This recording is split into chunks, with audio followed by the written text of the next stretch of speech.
Hello. You all come on in. Come on in.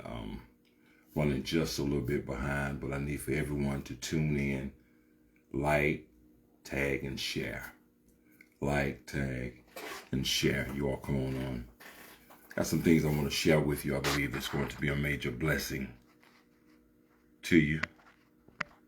Just for a few moments, just want to encourage you. Just want to encourage you. As you're tuning in, make sure that you like, share, and tag. Do that for me. Good to see you, Michelle. Good to see you. Good afternoon, Shanika. Jeannie, what's going on? Good afternoon. It's 12 o'clock. It's that time. Running just a little bit behind, but I apologize. My daughter, Sakithia, what's going on? Trusting that each of you that are tuning in, listen to me good. Each of you that are tuning in with me, like, tag, and share. Brother Joe, Sister Vera, trusting all is well. D, Jeremy, trusting all is well with you all. Good afternoon to each and every one of you all that are tuning in with me. Let's get ready to go higher. Miami, Cheryl, what's going on with you? I don't have any music going on in the background. Hey, we're doing something different on today, coming from a different angle, going to be a little serious. Wanda, trusting all is well with you and the family, trusting all is well. Good afternoon to each and every one of you all. All of you all that are tuning in thus far, do me the honors, do me a favor. Starling, good to see you, trusting all is well with you. Good afternoon. Good afternoon. Good afternoon. Good afternoon. Good afternoon. Do me a favor. 12 o'clock is the only time that the hands, I say it all the time, are straight up. Do me the favor, do me a favor, do yourself the honors, give yourself the honor, lift those hands, tell God, thank you. My brother JJ, good to see you, man. Good afternoon to you and Sin. Good to see you, man. Hey, like, tag, and share. Y'all go ahead and do that. Lift those hands, tell God, thank you. Lady C, my wife, love you dearly. Thank you, each and every one of you all for tuning in. Hey, Lady C, I hope you're not working too hard. Let's get it. Hey, Janice, good to see you. Good to see you, man. Good to see you. Good afternoon. Sandy, all the way from Kakalaki. Good to see you. Pastor O, what's going on to you and Lady VV? Trusting you all are doing well. Tag, share, invite. Like, tag, and share. Like, tag, and share. Yeah, like, tag, and share. I'm not going to be on long, but I just want to share this with you. Lift your hands up. We're going to get ready to go on in. Not going to be on long. Tune in.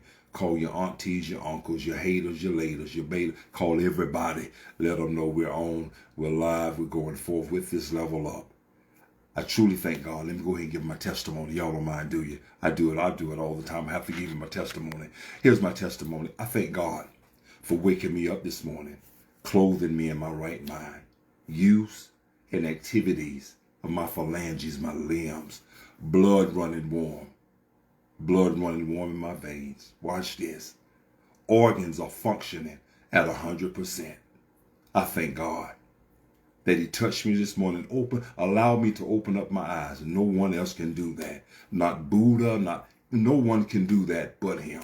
And for that alone, I tell him thank you. You owe it to him. Lift those hands. Tell God thank you. You owe it to him. Okay? Let's get ready to go in. Let's get ready to go in just momentarily, just for a moment. I'm quite sure that you all saw the heading. I'm quite sure you all did. I'm quite sure you all saw the heading, what I'm going to be talking about on today, just for a brief moment. Okay? Hey, Talithia, good to see you, man. Good to see you. Good afternoon. Like, tag, and share. Y'all send it forth. Get the numbers way up. Let's go up. Don't be afraid to send your emojis. Today we're going to talk about the cure for your cancer. Oh man, Tammy, good afternoon. Good afternoon. The cure for your, listen to me, your cancer. The cure for your cancer. Everyone has it. Everyone has it. Let's go. Everyone has it. I know it got your mind rumbling like, what in the world is he saying? I'm not speaking anything on you, any of the above, but I have the cure for your cancer. The cancer that you have, that everybody have, is something on the inside of you that's eating away at you, that's killing you slowly. Everyone has this cancer. Everyone has it. Everyone. From the pulpit, out the door, and we have to learn how to cure it, how to get rid of it. There is an antidote. There is a serum that can take care of it. I had the honors to go to the nursing home. Okay. It's been a little bit ago. It's been a little while ago. But I remember when I went in there, this particular nursing home here in the area, I went in. I think that I can't remember who I was going to see, but I went in. And while in there, I passed the room, this room, I can't remember the halls and all of that. But anyway, I passed the room, and there was a lady that was literally laying on her bed. And I walked past, I saw it, and I said, no, I don't think I saw what I thought I saw. But anyway, I thought I saw something. You know how something can grab your eyes, can catch your attention, right? I passed the room. She caught my eye. I looked back. She's laying on the bed. But she wasn't just laying on the bed like ordinary people. How we do. Either on our sides or on our back or on our stomach. She wasn't laying like that. Here we go. She was on one of the sides, but she was shaped like the letter S. She was shaped like the letter S. If you notice, I'm going different ways. She was shaped like the letter S. Me being who I am, I had to go in the room. She didn't know me. Neither did I know her. I don't even know if she's still living because it's been a while ago, praying and trusting that she is. But this lady was shaped just like the letter of the alphabet, S, as in Sam, as in Sam. I goes in the room. I said, ma'am, hello. My name is Henry. Henry Channel, blah, blah, blah, you know. She says, hey, nice to meet you. She was talking.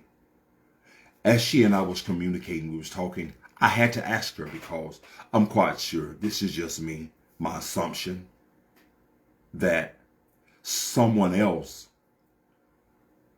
probably had it to their mind to ask her the same thing, but didn't. But I built up the nerve because I wanted to know, why was her body, why was she shaped like the letter S? Long story short, not going into the whole conversation, but straight to the point.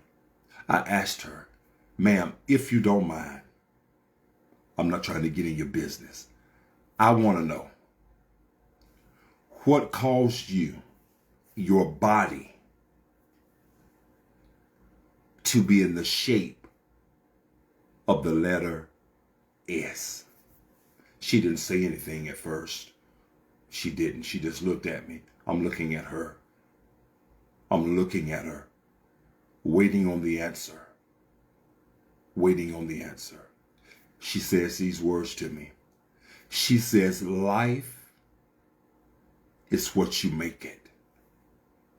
But there are many things in life, watch this, that can add to your life. And there's also things in life that can take away from you. In other words, that will slowly eat at you, that can kill you. Straight to the point. After she finished saying that, I'm listening. She had my undivided attention. I didn't take my eyes off of her. I wanted to hear. I'm listening with every part of my being. I'm listening. I want to know. Please tell me. She says these words to me. She says, now to answer your question, this lady, watch this, she talked, her conversation was so on point, wasn't slurred. I don't know if she was a teacher or any of the above. She says, the reason I'm like this is because I held on to unforgiveness all these years. My eyes stretched. I said, what do you mean? She says, I was walking around functioning or thought that I was functioning, but really wasn't, because I still had unforgiveness on the inside of me. And over time, I never thought, she says, I never thought that it would do me like this. I said, what do you mean? I carried it. I carried it. Unforgiveness.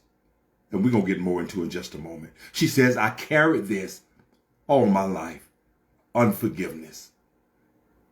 And the unforgiveness that I didn't get forgiven for, that I didn't release, caused my body to bend or to become shaped just like the letter S. It broke my body down.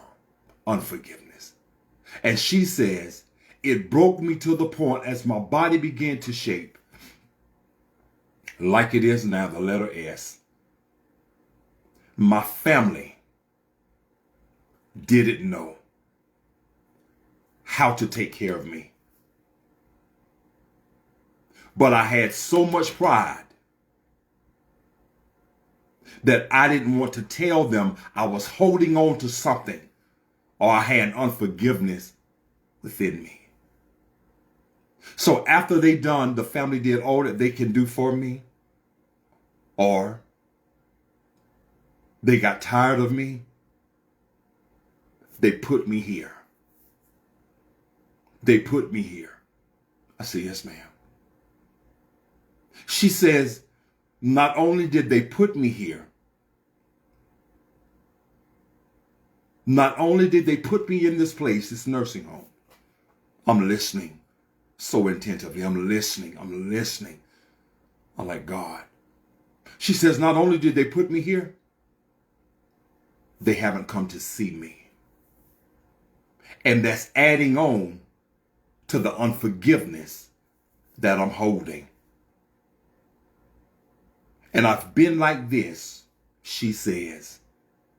I've been like this for a few years. No one has ever asked me what happened, but I'm glad you did. She says, I've been walking around here like this, doing my daily core, doing my daily thing, just doing what I normally do, living or functioning but not living. Unforgiveness. That's a cancer. That's enough about that because that's touchy. I said all that just to say this. There is a cure for your cancer. A lot of people, I'm not going to say everybody, so forgive me, I said that earlier. A lot of people are dealing or holding on to something that's killing you softly, killing you slowly. And you're trying to say, I have forgiven. I don't let it go. But in reality, you tucked it in a room in the back of your mind and sealed the door. Watch this, but it's still there. And at times, the seal on the door that's in the back of your mind have a tendency to break. And that unforgiveness comes out of that room. The thing you said that you let go. The thing that you said that you have forgiven. The things that you say is, you know what? I'm over it. The things that you say, you know, it don't bother me anymore. Unforgiveness, the cancer. The cancer. It comes at an opportune time. Watch this. It'll show up at a time when something looks familiar to what you encountered or what caused the unforgiveness.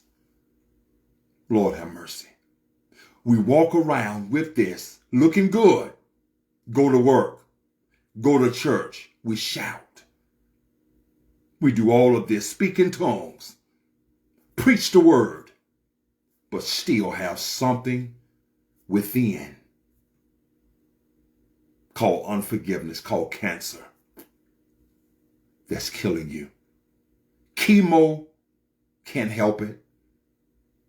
I'm helping you. Chemo can't help it. You done prayed about it. You're praying, or your prayer has not helped it. But your prayer, watch this, gave you an answer.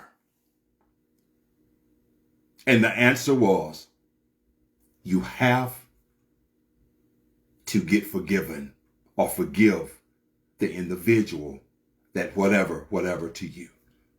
Yesterday, I was sitting in my office. No. Yeah, either I was sitting in my office or coming to my office, and God spoke to me so vividly. He spoke to me, blew my mind. He says,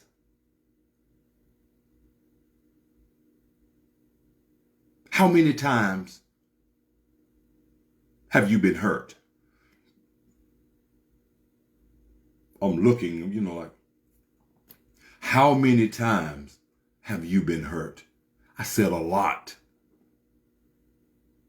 Here we go. It didn't stop there. He then says, how many people have you hurt? I said a lot. So I said all that just to say this. We always talk about who hurt us. We're holding on to it. And it's slowly killing us. And we're wondering why we are not obtaining some of the blessings or the things that God has for us. It's all because you're holding it and you're not thinking about who you hurt. You're only thinking about who hurt you. We always want to be the victim, but we don't ever want to think about who we victimized. I'm talking about, and you're saying, watch this, and now you have resentment against the people or some of the people that hurt you.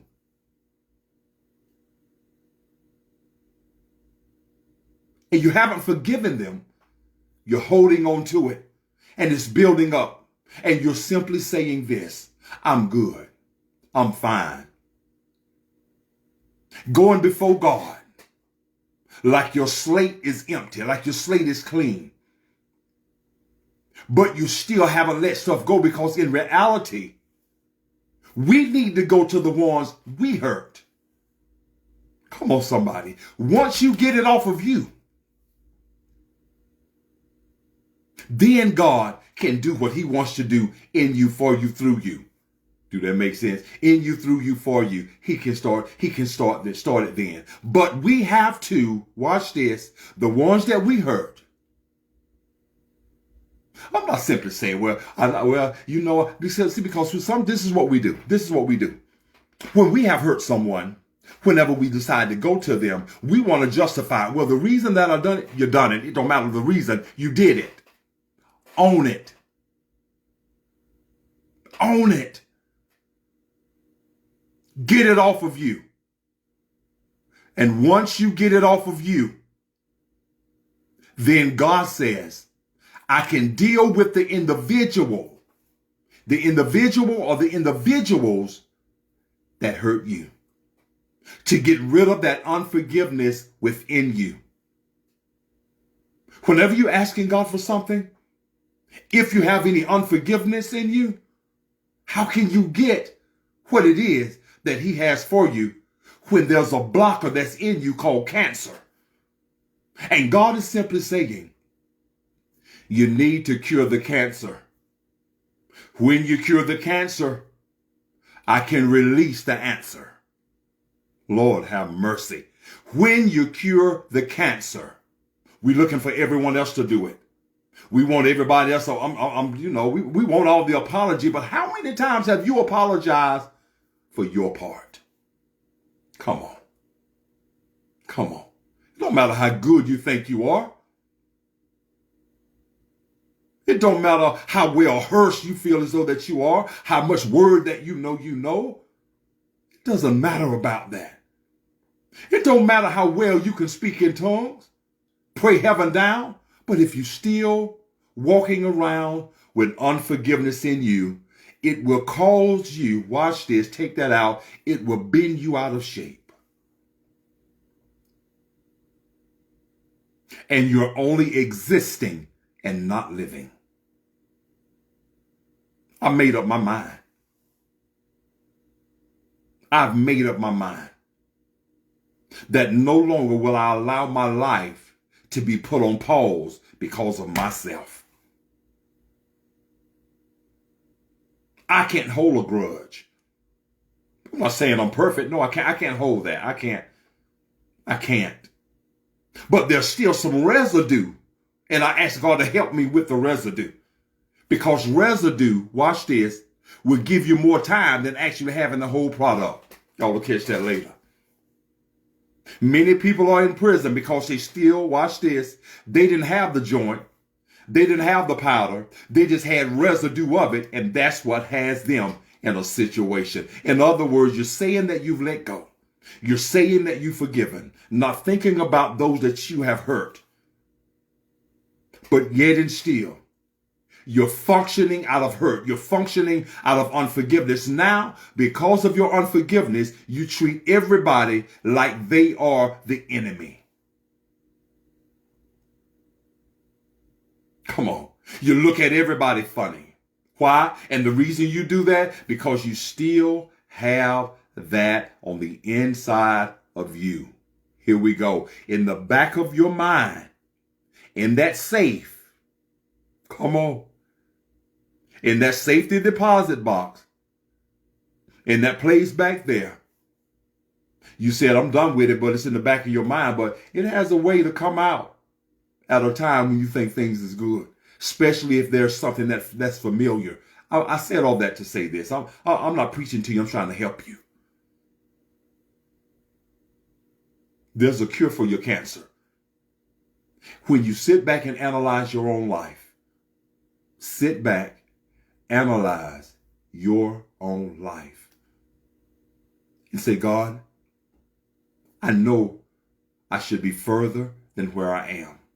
I should be doing more than what I'm doing. Come on, somebody. But I'm limiting me.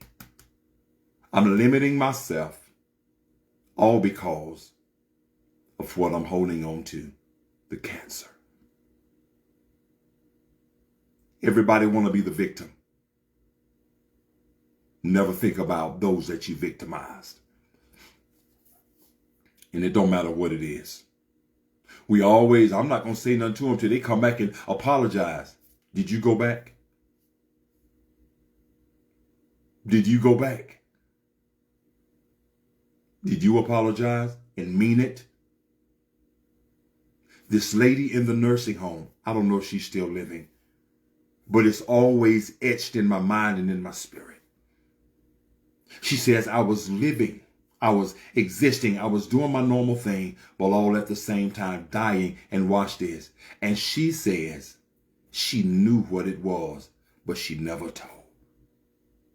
I'm not talking about what actually happened. She knew that it was unforgiveness within her. Holding grudges. Holding grudges blocks you. You don't have time for that. You have to confuse the enemy. The enemy is trying to kill everybody, watch this, with cancer, with some type of a cancer. But there is a cure. There is a cure. Release that unforgiveness and mean it, so that you can move forward and fully be the individual, the man, the woman, the boy, the girl that God has destined for you to be. I hope that I said something on today. I hope that see, everybody want the line. But it's when I say the line, everybody want to be in that line and want to be, patted on. Everybody want that. But let me tell you something. And it feels good to an extent. But when you're still holding on to unforgiveness, it's all fake. God is wanting to do so much in you, through you, and for you. But the only thing that's really blocking him is what you're holding on to here. There's a cancer, but there is a cure. And I've given you the remedy, given you the antidote, the serum that you need to get rid of it. Whenever, watch this, whenever you get bit by a snake, and you make it to the hospital, they want to know what kind of snake was it, so that they can give you the correct antidote, venom, the correct thing, watch this, to counteract the venom that was released into your bloodstream. I hope I'm saying something on today. Unforgiveness is a cancer. There's too much in you. There's too much that God has in store for you to keep holding on to what happened and not asking for forgiveness for what you did. Everybody, watch this. Whether they have it on their slate now, if they don't have it, they have had it on there. Come on. This is a self-check. Don't try to go to someone else. Don't forget, no. Check your own closet. Do a self-examination to really see where you are. It's time out for being fake and phony. It's time out. You have to be real with you. And this is where I am. Make me necessary. To the point to where, watch this, I can keep it real 100 without holding anything. I've been hurt. Yeah. I've been hurt. That's recently. I've been hurt. But I don't hold that. It's a part. And I know we have to deal with things. And sometimes it hurts so bad. But how much of the hurt are you willing to consume you, to stop you from functioning? I know it takes time. But don't allow the time that it takes to be all the rest of your life. Makes sense? We all been there. Be encouraged. Do a self-check. Take inventory of your life. See what's in my grandmother used to say, go in that secret closet within yourself. When I was coming up, my grandmother and them, they had them little bitty closets in the old houses, man. I'm talking about little old closet. And she would go in there. She had a seat, had the clothes in there, but she had a place in there that she would sit down. Not understanding really what it was. But man, it was so effective when she went up in that place. When she went up in that closet, everything that was trying to hold on had to break loose. Lord, she would say, if there's any unforgiveness, Lord, you move it. Am I making sense? When you're willing, he'll work with you. But you can't expect him to do it all. Do your part. I pray I said something on today. There is a cure for your cancer. If I said anything on today that blessed you, anything that really got you to thinking, if this word, if this encouragement, if this segment of this level up was a blessing to you, my Cash App is on the screen. $H channel 3. Once again, my Cash App is on the screen. $H channel 3. Start to sow. I'm gonna let you go. I know y'all on your lunch break or whatever. I pray that this was a blessing to all of you all. Share it. Share it. Share it. It's time to live. It's time to live. But in order to live, you have to get rid of the cancer within. Y'all be encouraged. Once again, catch up on the screen, $H channel 3. Until next time, next Thursday, unless God says something different, I look forward to seeing each and every one of you. Same place, same time. Let's get ready to get it. Y'all enjoy the rest of your day. Think about what I said. Think about it. Be encouraged. Until next time. All right.